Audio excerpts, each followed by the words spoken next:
আমাদের এবারের ট্যুরে আমরা যাব ফরিদপুর, ফরিদপুর থেকে বরিশাল, বরিশাল থেকে ফেরিতে করে ভোলা, তারপর কার্নিভাল ক্রুজে ঢাকা। প্রথম ব্রেকে আমরা শুকুরের ভুনা খিচুড়ি খেতে ব্রেক নিই। এখানে আমরা আগে মোল্লার খিচুড়ি খেতাম, কিন্তু শুকুরের খিচুড়িটা ইদানিং খুব হাইপ করছে, তাই এখানে এবার দাঁড়ালাম। তবে আমার কাছে পার্সোনালি মোল্লার খিচুড়িটাই বেস্ট মনে হচ্ছে। শুকুরের খিচুড়িটা একটু বেশি মশলাদার মনে হয়েছে। যারা একটু বেশি মশলা পছন্দ করেন তাদের জন্য শুকুরের ভুনা খিচুড়িটা পারফেক্ট। এছাড়া আচার এবং সালাদ অন্যান্য সবকিছু মোল্লার এবং এটার প্রায় সেমই। আচার সিজনাল যেটা থাকে, আমের সময় আম, জলপাইয়ের টাইমে জলপাই, সেম একই মোল্লার মতো।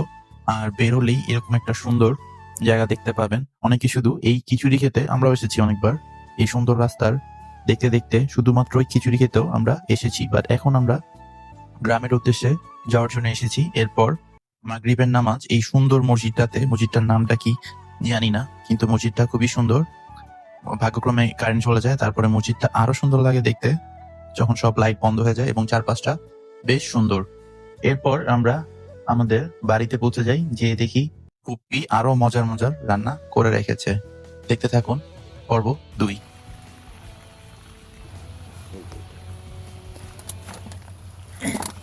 ওটা কি রুই? না, ওটা হচ্ছে এই কালীবাউস। কালীবাউস।